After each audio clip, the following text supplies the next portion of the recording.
Hi students, this is Mrs. Burwitz here, and today we are going to continue the concept of slope by going outside, taking a picture of an object that has a type of tilt or slope to it.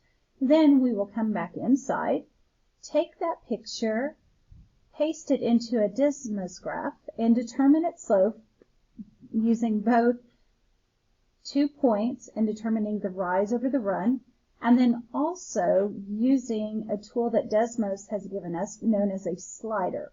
Not the hamburger in the little bun sliders that are so cute as appetizers, but sliders that will help us determine the slope and the y-intercept. So what we will do is, let's go ahead and say that you have gone outside and found a photo that you were really interested in and that had some type of tilt to it or a slope. Then you would have taken a picture of it on your iPad, and then you would go open up Desmos and come over here to this drop-down menu and click on Image. On Image, then you would look for your picture and click on it and hit Open, and it would appear. Well, my favorite picture is one about a dog on a roof. I happened to be walking one day and I looked up, and there on the roof was a dog. Its owner was in front of the house, but didn't seem bothered at all that the dog was up on the roof. In fact, he told me, because I had to ask him, why is there a dog on your roof? He said, well, because he likes to be up there. Fair answer. So I asked if I could take a picture, and he said, sure. And now we have something to talk about. So here we go. If you will click on your picture, notice that 9 points appear. The ones in the corners, or the vertices of the rectangle, will help you to enlarge or to shrink your picture. The ones on the left side will help you to stretch it horizontally, and the ones on the top and bottom will help you to stretch it vertically. Now then, the one in the middle helps you to move the picture behind the graph. And I'm going to go ahead and move my picture so that that roof line matches up to the y-intercept.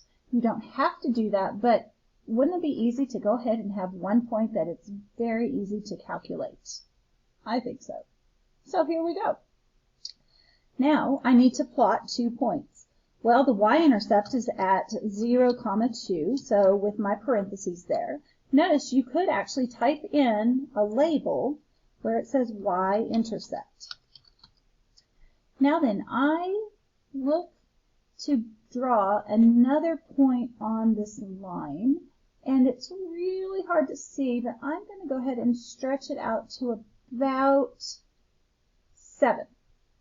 So let's just see what happens if I type in that point at 7, 0 on the x-axis. Again, it does not have to be actually the intercepts or on the x and y axis, but sometimes it will help to do that. All right. So now then, if we calculate the slope, remember the slope is the change in the vertical distance compared to the horizontal distance. It's actually a ratio. So if we did the vertical distance, it would be down 2. So that's going to be a -2 and over 7. So that would give us a slope of 2 over 7. Now if I calculated the slope 2 over 7, that would, if I divided it, give me approximately a decimal value of a -0.285. So let's just go ahead and round it to 0.3. Now, this is where it gets really cool. Desmos has come up with something known as sliders. So we're going to type in the y equals mx plus b, which is our slope-intercept form, and I'm going to click on all for our sliders. When we do that, a line appears, and notice the slope is at 1, up 1 and over 1, up 1 and over 1, up 1 and over 1, and the y-intercept is at the 1 on the y-axis.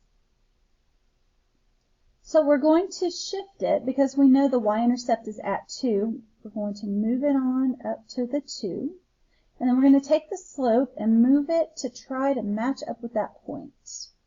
All right, now we have it at a -0.3.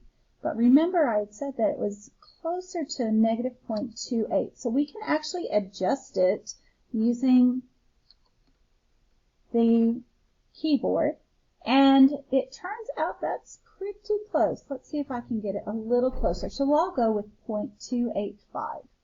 And so that is going to be the slope of the roof line from this photo that I took.